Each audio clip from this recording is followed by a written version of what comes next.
Let me welcome everyone. So welcome to our second monthly career professional conversation, where we're looking at the Carter School, particular areas where Carter School graduates are working. Last month, we looked at Carter School graduates who are doing ombuds work. This month, we're looking at Carter School graduates who work in the U.S. Department of State. Next month, which will be, the schedule is back here, and I'll remind people at the end, we're going to be looking at talking to Carter School alum who are working in social and restorative justice, and then in May, consultancy. Also, about 2 weeks ago, we held a resume writing workshop, resume interviewing writing workshop also, and that's already been held. We'll do that again in the fall. All of these sessions are going to be populated on a page that we're developing that is going to be a robust career page, but that's still kind of in the work, and that's going to happen at a certain point. So I am so pleased today to invite one is a former student, Megan, and one is a colleague that her and I have been friends for a long, long time, Sydna, who both work in the State Department, work in different parts of the State Department, who are going to talk about their work. I'm just going to give them real brief introductions. So what we're going to do is I'm going to introduce them, then I'm going to give them a chance to talk about their work. I'll ask a few questions, and then we'll open up to everyone else to speak to. So real briefly, I'll start with Sydna. Sydna and I have been friends for, I don't know, 15 years, 20 years maybe, I don't know. Sydna is a grants officer at the, I'm going to say, Populations, Refugees, and Migration. Is that right? Yep, that's population, refugee, and migration. So remember, State Department is all acronyms. PRM. Megan is at ECA. And she's been there since 2022. She's a grants officer. She is a graduate of the Carter School. Interesting about Sydna is that she has both a master's degree in conflict, and she also has a social work degree that she did simultaneously. One thing that she did of note before them, which actually she's still part of, is that she also, I'm going to say, when she has time, she helps the Forge Center for Peacebuilding Humanitarian Education, of which I'm the president, doing our humanitarian simulation work. So, Sydna, I'm looking forward to you helping us again in doing some of that work. So I'll let Sydna talk a little bit more about herself in a minute. So I'm going to go to Megan.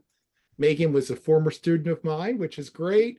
She is a chief of staff in education and cultural affairs, and also a graduate, a master's degree graduate of the Carter School.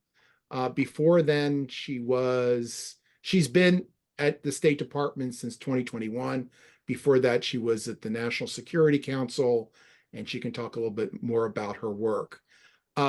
Educational and cultural affairs is close to my heart because I'm a Fulbright grantee, and I'm so involved in Fulbright program. And of course, Megan is a Fulbright grantee also. So hopefully Megan can talk about how her Fulbright experience kind of helped direct her into the State Department and getting a little bit of more sense about that. So what I'm going to do now is I'm first go to Sydna. If you can give me a little bit more detail about the work that you do, kind of the breadth and scope of the things that you're involved in as a grants officer, then I'll go to Megan, and then I'll ask some questions, and then we'll go to everybody else. Okay, yeah. So as David said, my name is Sydna Cooper. I am a grants officer with the Bureau of Population, Refugees, and Migration in the Office of the Comptroller. Prior to that, I was a contractor for state for a couple of years in the Bureau of Near Eastern Affairs in the Office of Assistance Coordination and working in grants. And then I also worked at the National 4-H Council, which is a domestic nonprofit working in grants. Specifically with the Office of the Comptroller, part of my role is I help oversee and manage the cooperative agreements to nonprofit organizations and monitor the funds to make sure that they are being properly spent and according to the US government policies and regulations, in accordance with the humanitarian assistance that we are hoping to alleviate suffering and offer assistance globally, essentially. And like David said, I graduated in 2016 with the dual degree program with my master's in conflict and also my master's in social work. Thank you. And again, thanks, David, for having. I'm excited to be here in a personal capacity to kind of talk more about everything that I've gone through in my career. And I know you both are in your personal capacity as federal employees, so I appreciate that. So I'm going to have Megan do the same, talk a little bit about herself, and then I'm going to ask you both a couple questions and then go to everybody else. So Megan, tell us more about your work and what you do. Sure. Well, thank you so much. I'm thrilled to be here. As David said, I graduated with my master's degree from the Carter School, which at the time was SCAR. I graduated in May 2020. I did sort of a part-time degree there while I was working full-time at the Department of State. I have been at the department actually since 2011. I also did some work as a contractor for a while, and then I converted essentially at some point along the way to civil servant. So I'm a civil servant with the Department of State, work very closely with our Foreign Service colleagues, and I'm sure Sydna can also talk a little bit about her work with Foreign Service colleagues if that's of interest to anybody. So I'll start with my current role, and then I'll back up a little bit and talk about sort of how I got here. So Yeah. my current role is Chief of Staff in the Bureau of Educational and Cultural Affairs. As David mentioned, we are a large bureau that basically does all of the US government funded and sponsored exchange programs between the United States and other countries. We have a budget of about $700 million, which I help oversee in coordination with our Assistant Secretary of State, which right now is Lee Satterfield. We have over 400 staff, hundreds of programs ranging from, of course, Fulbright programs, which send foreign scholars, both US and foreign, as well as students overseas in various types of programs. We have programs for high school students, both directions. We have programs related to sports and culture and music and pretty much anything you can think of where you'd want to exchange insights, exchange ideas between the United States and other cultures. The way we think about it, we're part of the public diplomacy world here in the Department of State. So a lot of the work that our colleagues do are government to government. And our job here in the Bureau of Educational and Cultural Affairs is on the people to people side of things. I came to this role, or returned, I should say, to this bureau somewhat recently. I started my career here in the bureau, but I did a little bit of a detour. So I started, I'll even back up a little bit further. My degree when I was in college was in political science and international affairs specifically. I also worked at my study abroad office at the time. I had a wonderful college campus advisor who pointed me in the direction of a number of scholarship opportunities and postgraduate opportunities. So one of them was the Fulbright. He encouraged me to apply for it, thought it would be a good opportunity. I ended up doing a Fulbright English teaching assistant program in Malaysia, in Terengganu, which is sort of a relatively remote state in Malaysia, which is a little bit south of Thailand. It's a Muslim majority population, super interesting. They do a lot of fishing, and anyway, fascinating experience. I loved it to death. I did a lot of travel in the region. I still think of it as one of sort of the highlights of my life and my career. Learned a lot about public diplomacy and the impact that we can have on communities around the world. And even though I was teaching English, I felt like I gained a lot more than that from my students, and I hope they gained something from me. So while I was in Malaysia, I was trying to figure out what to do with my career. Somewhere along the line, I was interested in international educational development. That was really what I thought I would go into. And even before deciding whether to take the Fulbright, I was also offered a place at Columbia University. They have a program in international educational development. Ended up taking the Fulbright, very glad I did. And so when I was looking for my career path, I was applying to a lot of NGOs, applying to a lot of schools in their study abroad department, and ultimately found a contract company like Sydna that worked for the Department of State. They worked for the Bureau of Educational and Cultural Affairs.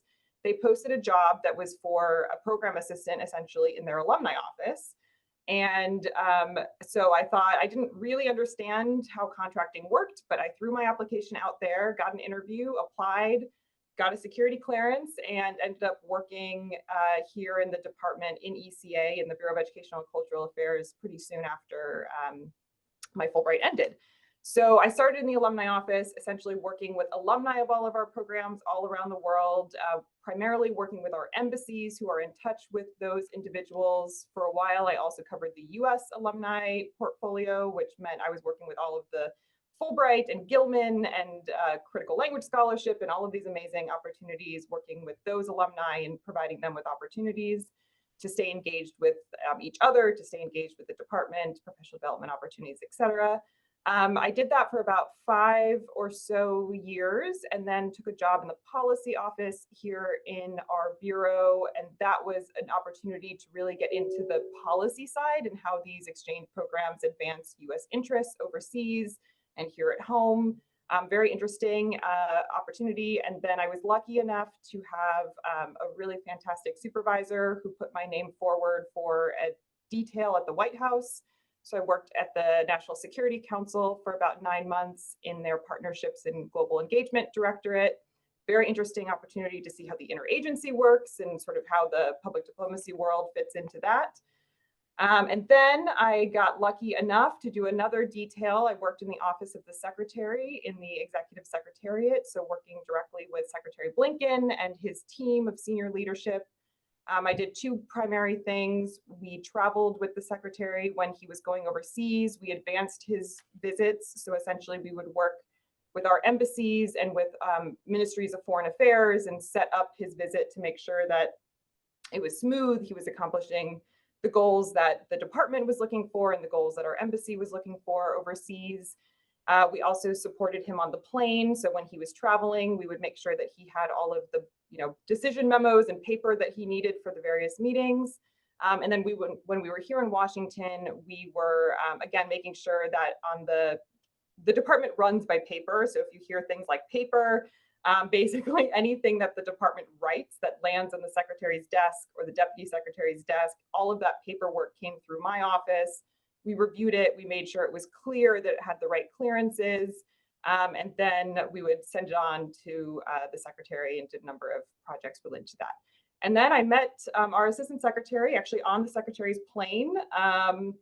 And she reached out, said she had an opportunity in the front office and would I be willing to come back? And that's how I landed here working for Lee Satterfield in the front office here in the Bureau of Educational and Cultural Affairs. And I'll stop there. So, one of the things is getting into an organization like the State Department and then moving within the organization through networking and mentoring become really important. Let me ask you a question going back to your degree from the Carter School and looking at the intersection there. If I was working at the State Department, I would see degrees in diplomacy and international affairs. I don't know if I would see conflict resolution and peace building necessarily. So tell me about how your Carter School degree has helped you, maybe how it's leveraged and how you do your work and so forth. Tell us a little bit about that. Well, I'm happy to start. So, I mean, for me, it was actually, I use it on a daily basis. I think for me, I mean, the whole point of diplomacy is that we really are meant to be the peace builders. We are the ones who are trying to avoid conflict and do everything that we can so that we don't resort to sort of our more hard power military things. So, I mean, constantly what I'm doing is, and particularly in my old job when I was working in the secretary's office, a huge part of our job was just negotiating and being able to negotiate for people who have different interests. So, like we as the Department of State coming in, of course we have interests, but our foreign government partners have very strong interests as well. And even things like where a flag is going to be placed, like little things you wouldn't think make a big difference, they do. And some people really dig in on things that matter to them. So figuring out, basically where those common ground pieces are and where you can find those areas of opportunity within your negotiations. So I think just that like baseline of figuring out how to facilitate a conversation, how to find what matters to people and make those connections. On a broader scale, I do think the department in general, our goal is peace building. I think on my side, on my line of work now, people to people aspect of that, I think is really critical, because I think if anything, my degree showed me is that as soon as you don't understand somebody or you dehumanize them, it's a lot easier to hate them. And so on the people to people side of things, the idea is, particularly when governments are making decisions that people don't necessarily agree with, making sure that those people to people connections are strong so that people can see beyond what maybe a government is doing, because the people don't necessarily represent their government. So I think that's really important as well. And then I felt like I should actually read a quote. I saw it the other day. It was something that, so John Kerry was our, he of course was a Secretary of State, but he was also most recently our sort of senior advisor on climate issues. And he sent a note around recently that said, this was his sort of farewell note to the department. And he said, "The next time you look at the State Department seal, remember that Harry S. Truman turned the eagle's head away from the arrows of war and towards the olive branches, because he wanted everyone to remember that we are a nation dedicated to peace. The work goes on to make peace with the planet, and good luck to all of you in the work to make peace among the people on this planet." So I thought that was just really nice. I saw it and I wanted to read it here because I think it just shows that the work we do in this Department of State really is, at the end of the day, about peace. So my degree was definitely critical. I will say there were a couple of classes that stick out. One that I always turn to is I took gender and violence with Leslie Dwyer. And I constantly think about it. I wrote some papers in that class that like really, they were sort of about my experience here in the department. And one of them was about sort of representation of gender. And since one of my jobs was to set up meetings with the secretary, I was constantly telling even senior principals, for example, like, our side of the table does not look representative of the United States. We need to do something about it. Sometimes we did, sometimes we didn't. It's still an ongoing issue, but things like that, papers I wrote or things I learned are still relevant. Yeah, thank you. Symbolism is really important. Sydna, so go to Sydna, think about your degree and how that's relevant to the work that you're doing, and maybe both your degrees for that matter. Yeah. So similarly with the conflict resolution, and the focus on peace building. And then the reason why I wanted to get my master's in social work was, for me, the way I looked at it was the conflict resolution degree was very grounded in theory. And then the social work was the application in practice. Because I focused on social justice rather than the clinical aspects of social work. And again, it's similar to that in the conflict resolution of looking at the person and a holistic viewpoint and looking at the context and how that matters.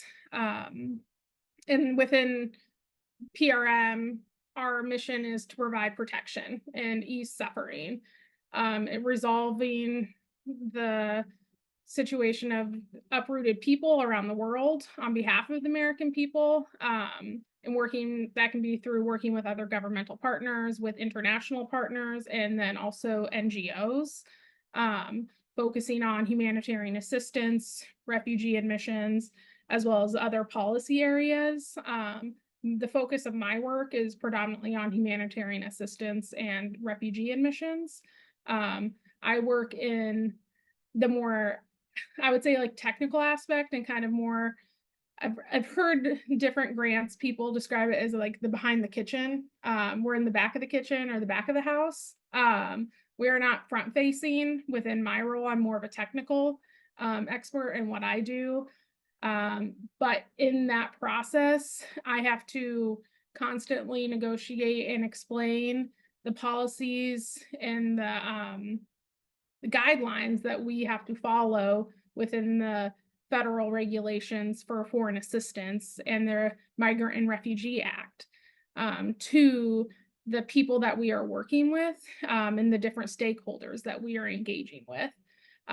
So doing that in a way that is still person first and still focusing on the beneficiaries, which are the people that are impacted by humanitarian crises around the world, is we still have to, unfortunately, we still have to follow these federal regulations that are put into place, but how can we do that with keeping in mind the people that we are attempting to serve and the people that are impacted by the crises that are happening around the world.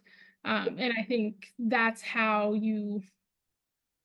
I use my conflict in the social work degree, so that I can make sure that when I'm engaging with the stakeholders, predominantly with the nonprofits that we're working with or that we're funding, to make sure that we're keeping in mind the impact that they are facing in the field. Because I'm very macro level when it comes to like the humanitarian work. I'm very much in I'm not in the field, so I'm not seeing necessarily the day-to-day impact, but I'm working with the people that are, and keeping in mind how that works, how that impacts them, and how they're working with those beneficiaries is really important when you're having conversations about funding, essentially. Let me ask you a question, a different type of question, Sydna, but that's really good that you explained it in that way, so I understand your work. I remember we had conversations several years ago about the wait in getting hired in the State Department, the process of getting hired, right? Because that's really, I mean, I think Megan alluded to that also, getting in, but I know it was a long wait, right? It wasn't like you apply today and you're hired tomorrow. Talk a little bit about that and what that was like. Sure. So similar to Megan, actually, I first worked for the State Department in 2011. I worked though as my first job was as an intern with the Department of State. Through that, I made some connections that I kept in contact with. The first time I applied for a contracting job was in 2016, which I was offered. However, the clearance process was too long and I couldn't afford to wait for a clearance to come through in order to start working. So I kind of stopped that process and then came back in 2019, so 3 years later, and then went through the process again and started as a contractor with the Bureau of Near Eastern Affairs, working in grants, as that was what I wanted to do within the federal government. And then from there, it took again another year and a half to 2 years before I was able to get into the civil service and was offered a job, get through the USA job system, which in itself is a very difficult system to navigate because I'm gonna ask Megan these same questions because she's shaking her head. It's such an obscure system that while having a good resume is very important, but the first step before you can even get your resume seen is to pass a cert. And the cert is the process that no one has a strong explanation for on how to pass it. It's very wildly different per hiring manager within the Department of State. Once I was able to get through that, though, It's certified for the job, right? Is that something that I know? Certification to show that you're qualified. You meet the qualifications or threshold for that job posting.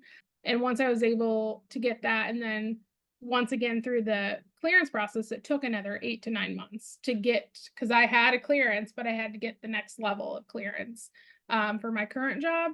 So that was another 8 to 9 months, I believe, before I could even start. Wow. So when you're applying for jobs within the federal service, depending on the type of clearance level you're seeking to kind of go into, you have to be prepared to wait. Patience.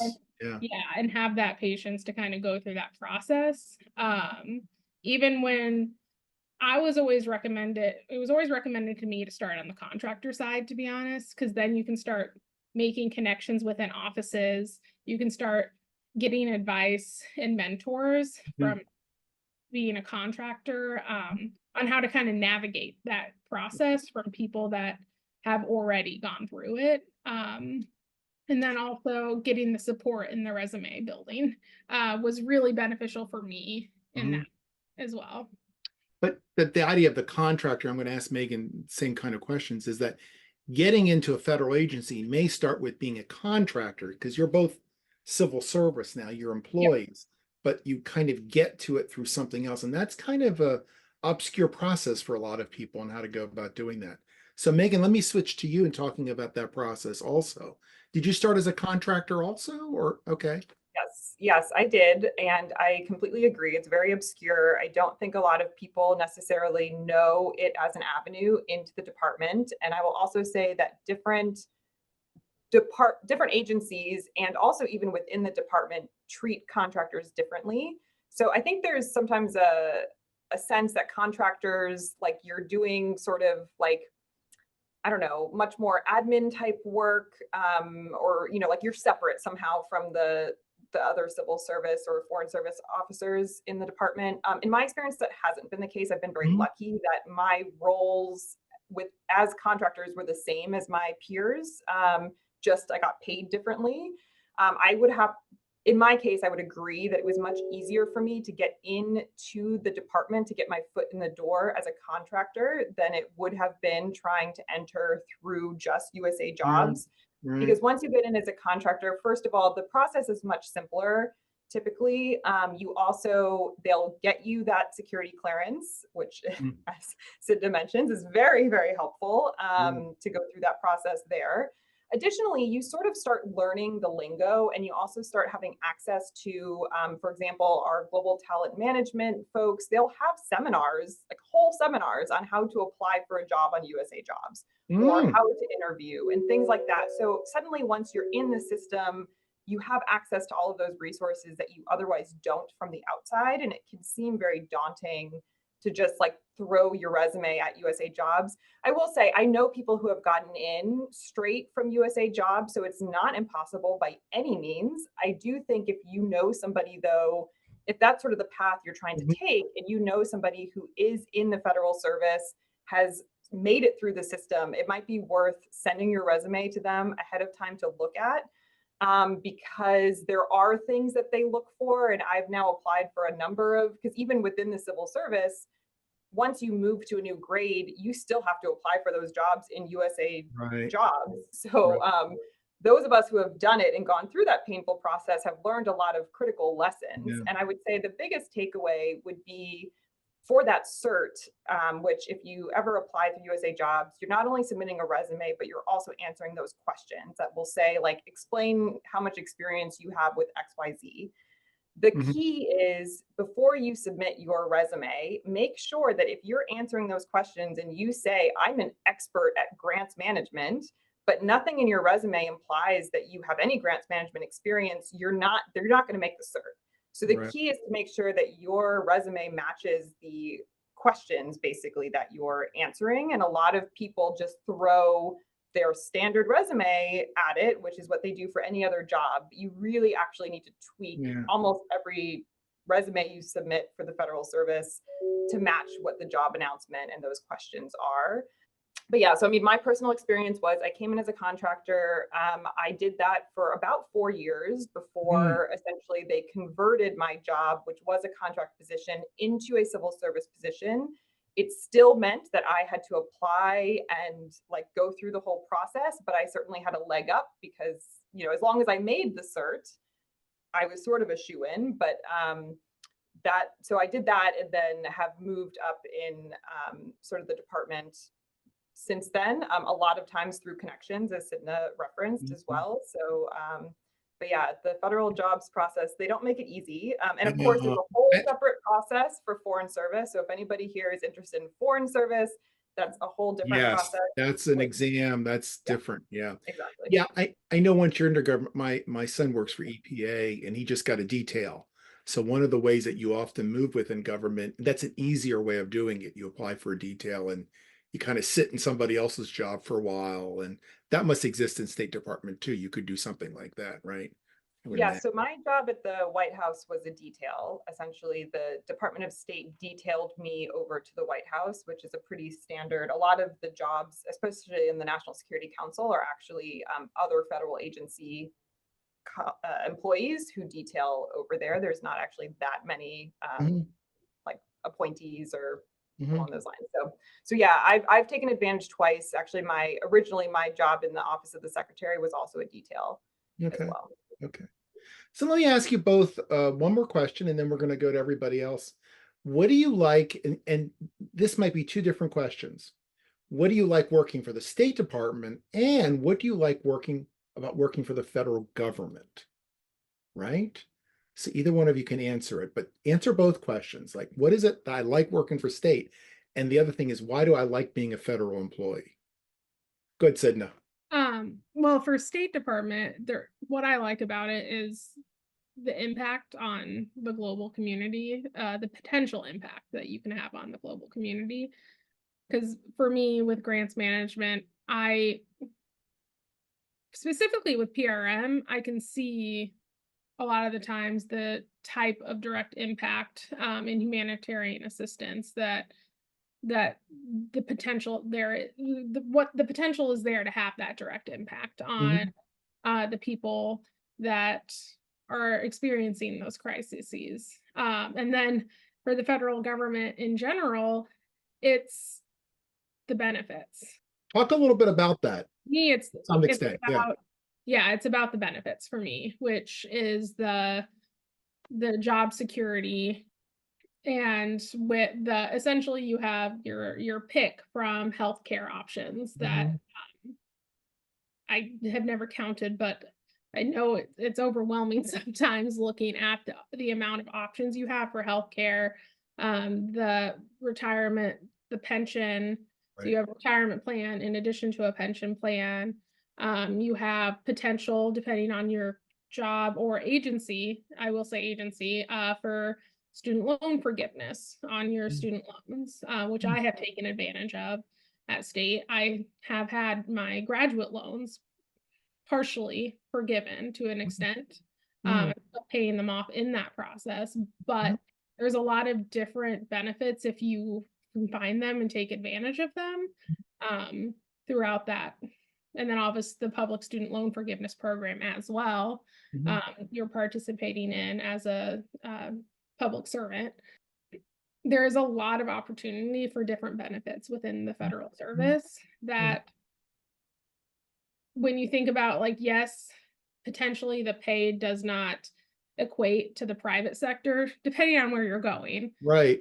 Not always. Better than nonprofits, yes, but it's not necessarily better than if you're working for a contracting company, not necessarily as a contractor for state, but if you're going to different contracting entities or the private sector in general. However, when you're looking at the benefits put on top of your salary, it is a bonus that I think sometimes I didn't think about until I started doing more research of the federal service. Because you just look at that salary number, not thinking about, we also have the 4 hours of paid leave and 4 hours of sick leave that are separate. They're not combined. Or we have just the different benefits that in the life insurance policy, if we so choose to buy into.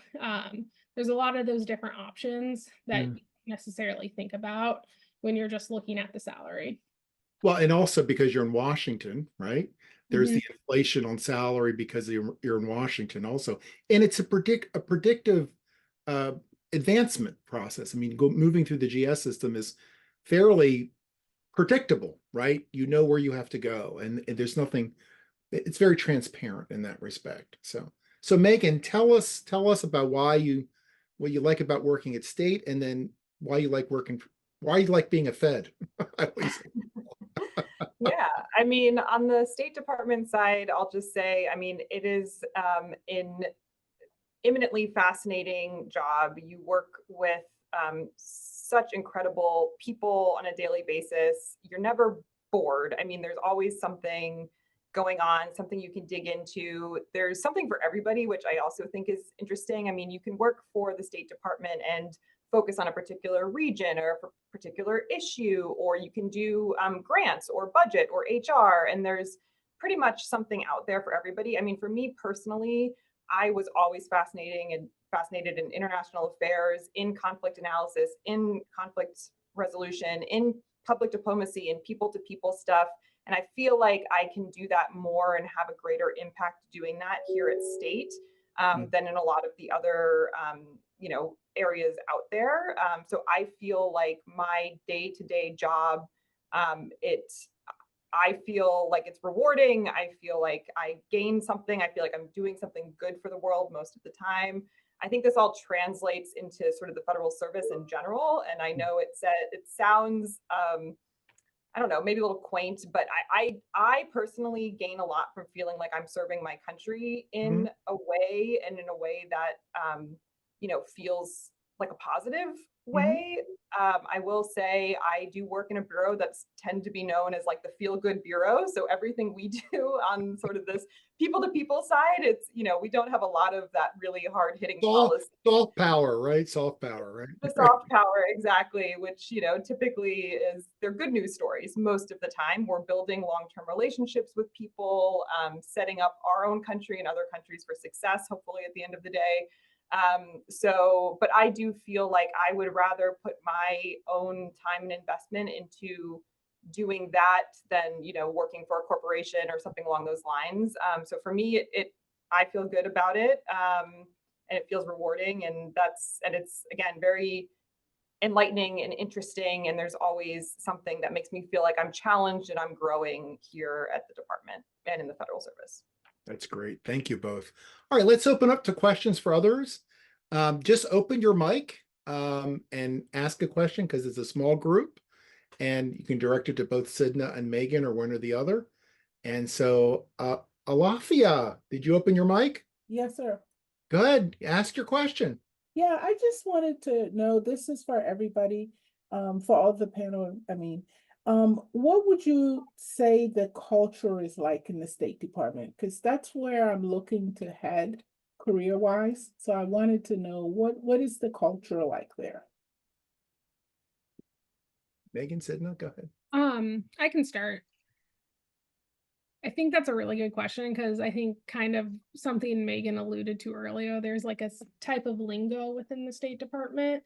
I think there's also a type of culture where, similar to what Megan was saying, there's a lot of drive within the state to kind of serve the country and also serve the communities abroad that you're working with or within. And I would also say the culture also depends on the bureau that you're looking in, because each bureau is very different in the way that they operate internally, and the way that they communicate with one another. Because I used to work in the Bureau for Near Eastern Affairs, and now I'm in PRM. And while they're both amazing bureaus to work for, the culture themselves is different. I would say PRM, I think, is similar. I think it's a feel good. You're trying to provide assistance globally, so there's a level of support, and we're providing direct assistance. Whereas with NEA, that was more of a democracy building type programming. So it's kind of different in that sense. Or freedom of speech was a big part in my last bureau. So it's like the type of programs, I think, also impact the type of culture that you're going into. But I think overall, I've had really good experiences with the people I've worked with. I've enjoyed everyone that I've worked with, and I found that for the most part, everyone above me and my colleagues within the same GS scale or leadership have been incredibly supportive of growth opportunities, and also incredibly supportive of branching out and maybe learning different areas. Because like my sector, which is grants, is very specific. I don't work on policy. I'm much more functional and technical in that regard. But I know if I had expressed interest in maybe learning more about the policy side, or maybe detailing in a job, if I had that opportunity or have that, my leadership within my office would be supportive of that. And they would help me find a way to achieve those goals, whatever they may be. I think that that is a common theme throughout most bureaus within state, is that opportunity for growth. If that's what you're looking for, they are very supportive in that regard. Excuse me. Thanks, Sydna. Megan, culture where you are in ECA? Yeah, I mean, honestly, I don't have much to add because I think Sydna sort of hit it on the head in terms of it. It is very different depending on where you are. There are some overarching themes, and I think she touched on them.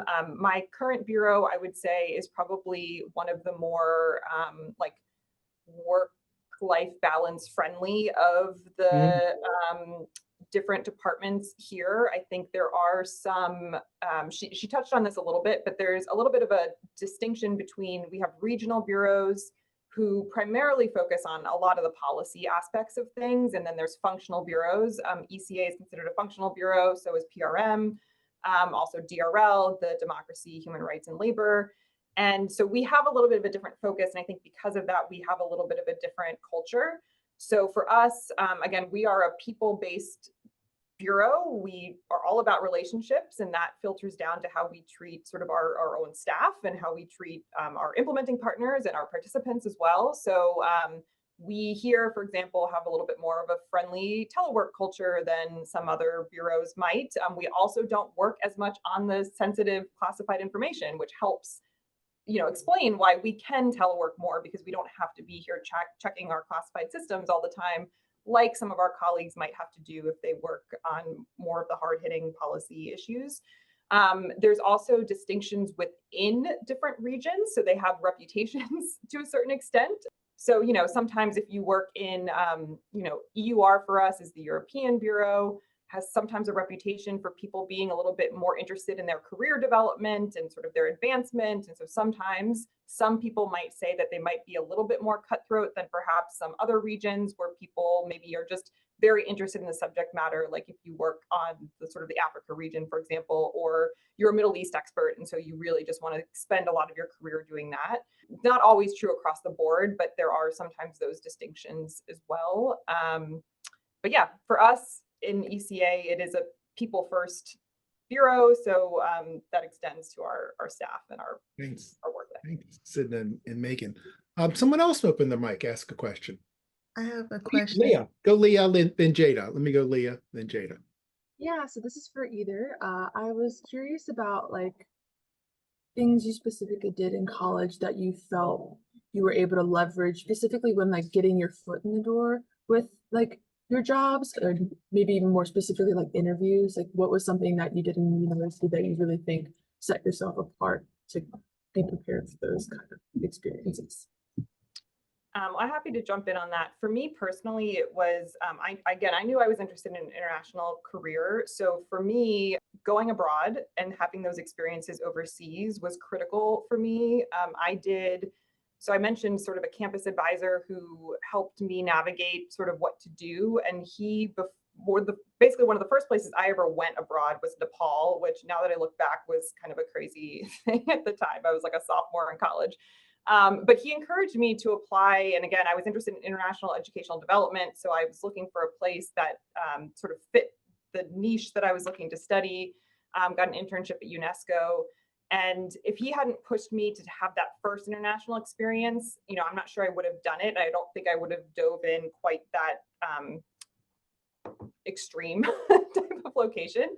And then I studied abroad as well. I did a program in Switzerland. And then of course I did the Fulbright. And so I think for me, when I was applying for my first jobs, being able to say, like, I have those cross-cultural skills, I have that ability to interact with other cultures and other peoples and people with different viewpoints than me, that particularly for the field that I was trying to get into. And I think for any job at the State Department, since we deal with foreign affairs, anything you can show in terms of your ability, and even if you don't have the opportunity to study abroad, although I do have some programs if you think you can't study abroad that we can maybe help you with.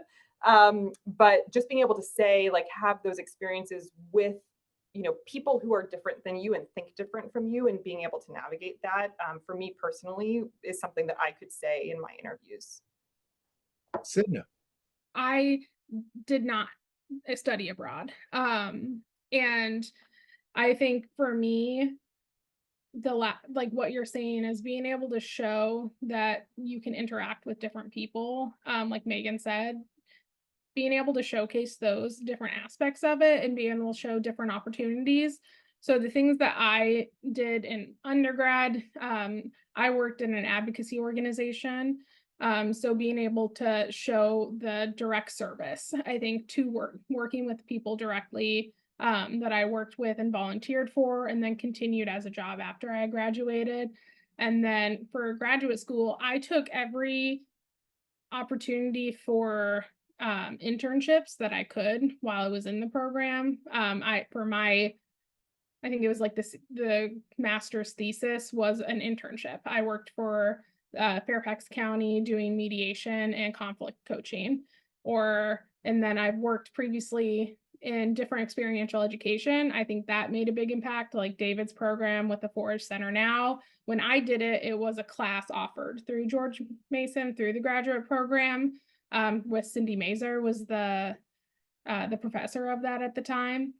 And that for me, since I never had the opportunity to study abroad, using that as like that experiential education to be able to have different opportunities to learn how you interact in different situations, really helped me within the interview process, actually, as well as showcasing different opportunities that I took in order to kind of put that on my resume as different areas of experience. I mean, ultimately, you're looking to build the partnerships and how you interact with different people. Because that essentially, like Megan has said, working with the State Department, it's my bureau similar is people focused. You're interacting with people and stakeholders day to day, and I think similar since we're functional on a global level. So I'm working with people that are in different countries and have different contexts and understanding, constantly throughout my day, and being able to rely on those different experiences where I have worked directly with people, whether it's in the advocacy, working as a crisis counselor, or through the experiential education, through scenarios that gave me an opportunity to practice those negotiation and people first skills, I think really helped when it came to also interviewing and building my resume. Thank you. Jada, you were next with questions. Go ahead. Well, they basically answered because that was similar to my question. But I guess you would say coming from someone who has like a poli-sci background, who doesn't really have a lot of experience in like the conflict resolution field, being that I'm about to graduate this upcoming fall, what is some like more advice that you could give on how to pivot into trying to get into the State Department, or at least looking into jobs, trying to become like a part of that network? Like, is there any advice that either of you have that could particularly help someone who's looking for that, especially if like their focus is inclusive conflict engagement? So like negotiation plays a big part of role in that. So I don't know if that made sense, but yeah. That was my question. Well, I'll attempt to tackle. I mean, one thing that I think I underestimated when I was sort of determining where I wanted to go in my career is the power of sort of informational interviews and just talking with people who are doing the work that you think you want to do, and finding out from them, first of all, like what they actually do and whether that's something that meets what you're looking for. But also a lot of times they have recommendations on how to break in or experiences that you should get. And since, the department is very large, and depending on exactly, where you think you want to fit in and where you think you'll gain the most value from the experience, I think talking with people who do it will get you a lot further than, just trying to like throw your name out into the ether and hope that, somebody responds. It also puts a face to a name. And so I would just encourage you, use your networks that you have through Mason or others. Find out who might be doing something that's adjacent to or similar to what you're interested in, and just reach out and see if they'd be willing to chat. I know whenever somebody reaches out to me from any of my alma maters or through my connections, I'm always happy to chat with them to talk a little bit about what I do. And, I think most people here, at least in the department, are willing to share that because, again, as Sydna and I have said, I think a lot of people here really enjoy their work and they want to sort of build up the next generation. And I think particularly these days, public service, it's not always something that people first think about anymore. I think there was a time where particularly the State Department was seen as like a really like cool place to go. And I think there's been some hesitancy now with the federal government for sometimes valid reasons, but talking to people who are here and getting a sense of what they do, I think is really important. It would be one piece of advice that I would give. Before I go to Sydna with that, your alumni, the alumni network is really important. Carter School students, graduates don't say no to other Carter School graduates. So if you identify somebody, that's what you start off with, and they will give you 5-10 minutes. It could be on Zoom. We're a coffee city also. So 3 o'clock, any Starbucks in Washington, there are people having coffee. A lot of that going on. So do that. Sydna, advice that you would give for Jada. I mean, I would definitely agree with the coffee. Yes. One of the primary reasons I will come into the office now is because I usually am setting up a coffee date with someone, and then I will be in there for the rest of the day. But I think what Megan said also hit the nail on the head.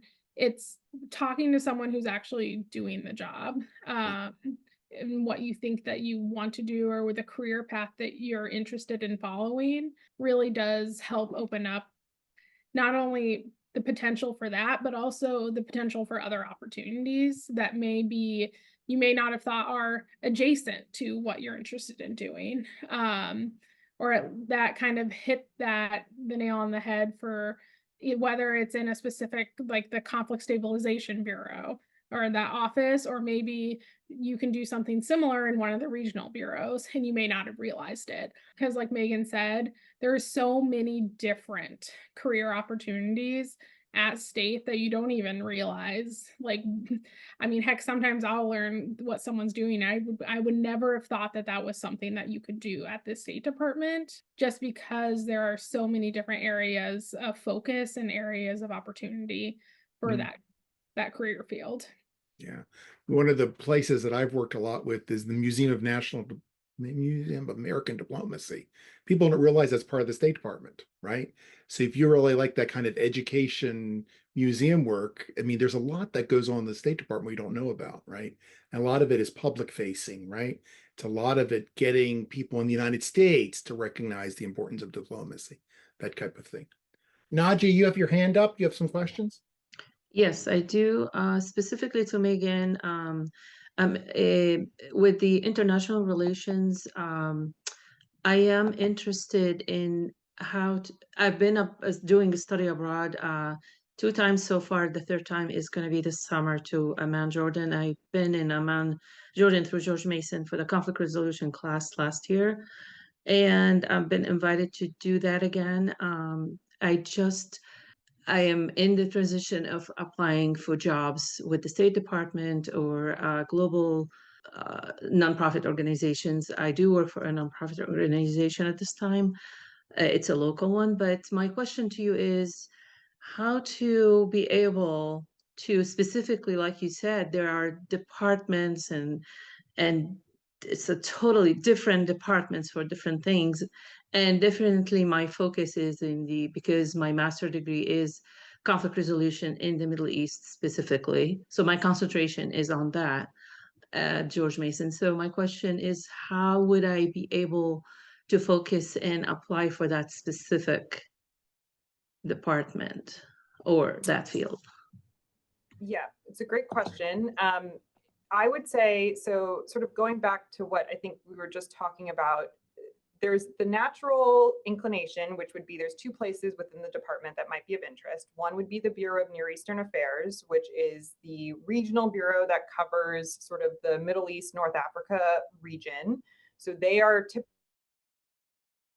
Unless Sydney, you want to add something to that? Well, I can finish up like, so she was referencing the Bureau of Near East Affairs, which covers the MENA region. And they do policy work. They also do public diplomacy, and then they also do assistance coordination. So they're working in different programs and grants, developing democracy, stabilization, freedom of information throughout the Middle East. And there's a lot of different programming. So it kind of depends on if policy and programming also is a big part of State Department within those different bureaus. And I think Megan's back on, so she Yeah, can. yeah, Megan, Sydney gave you a lifeline there. So sorry. I don't know why technology here just, I don't know what to say, everyone.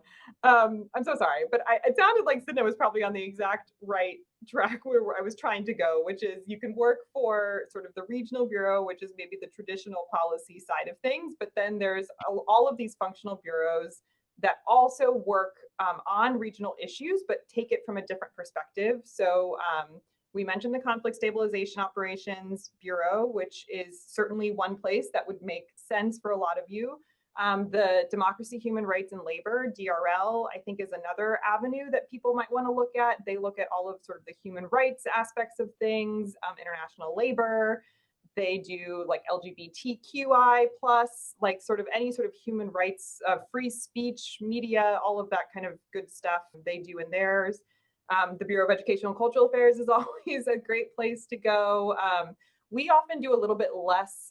There are people here who have a regional focus, but it's usually a regional and programmatic focus. So they might cover, for example, youth exchanges, and they might happen to work on a program that that is primarily with a certain region of the world. But for the most part, unless you're a policy officer here, and there's only 5 or 6 of them, otherwise we tend to do more on the programmatic side of things. I'm trying to think of what else we have. Consular affairs, sometimes they do some interesting work as well on sort of child abduction cases and work like that. So really, I mean, there's such a broad range of ways that you can get at that work that's of interest to you. I think it's just a matter of you deciding like what you're interested in doing. I would also say don't necessarily discount a job just because it doesn't meet every criteria on your list. I know for me personally, some of my jobs, they were just what I needed to get to that next step. Even if it was as simple as, okay, that actually gave me a higher security clearance level, which then made me eligible to apply for a job later. Like simple things like that. I think any job helps you get to where you want to go.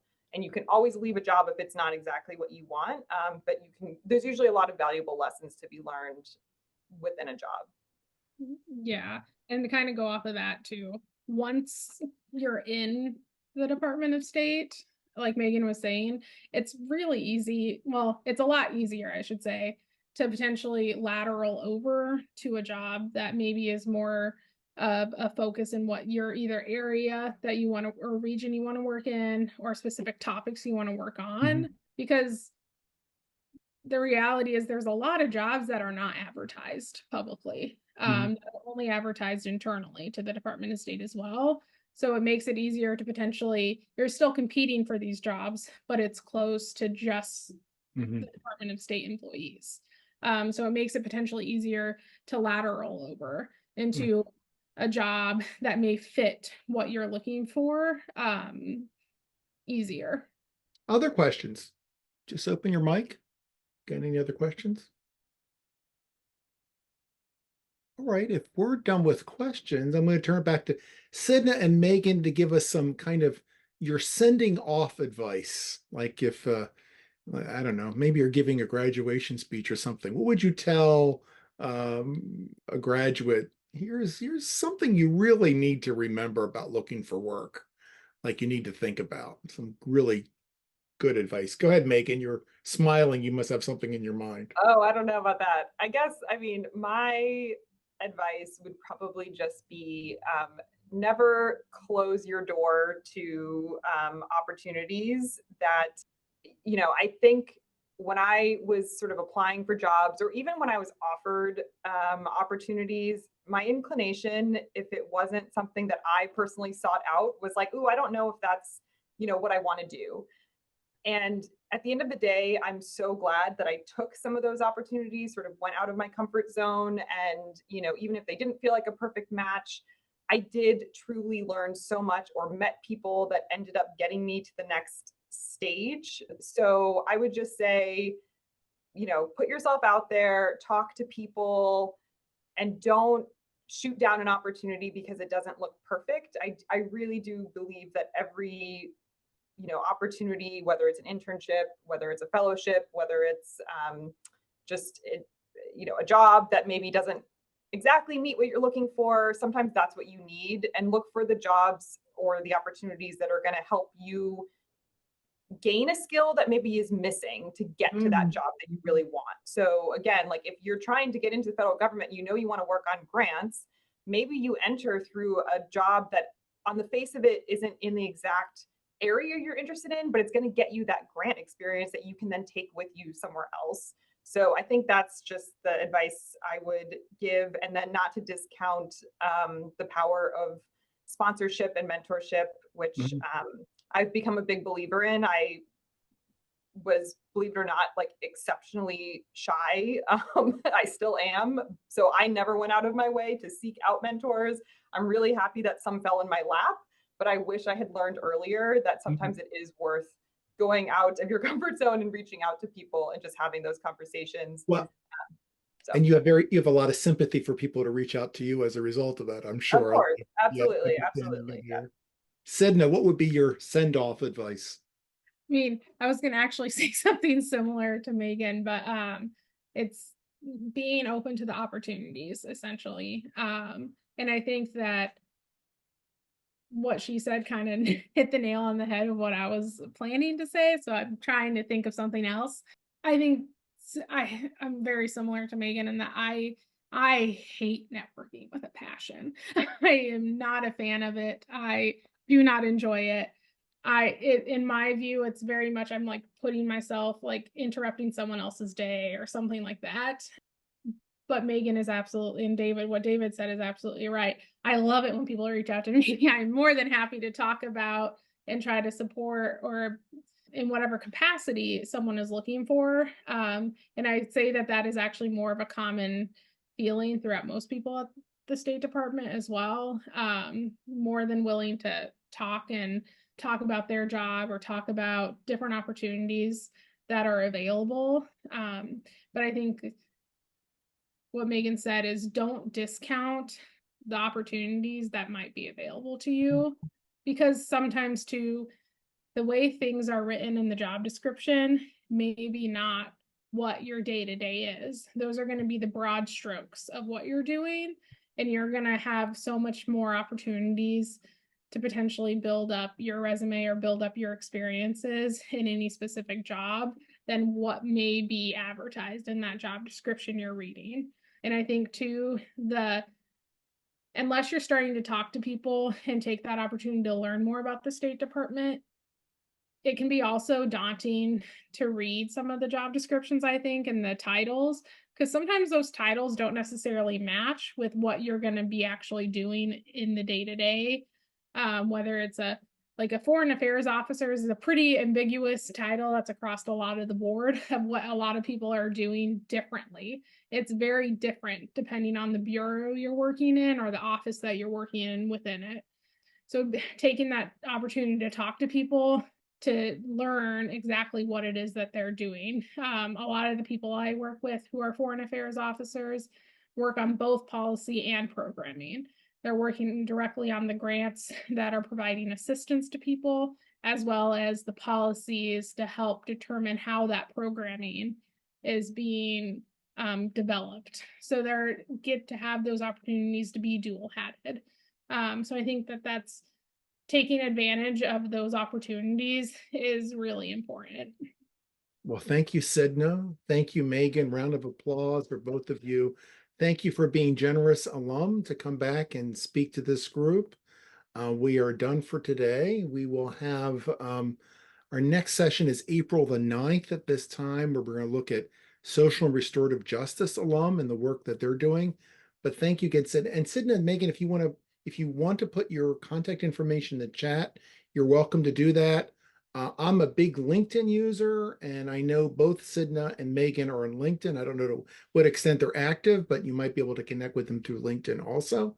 So if they want to put their contact information on chat, I'll let that happen if they do that. Yeah, there's Megan put her stuff in.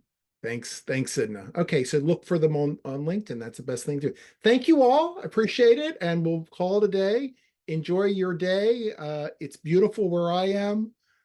Feels like spring. Let's hope spring stays with us and in the Washington area. So take care and have a great week. Bye-bye.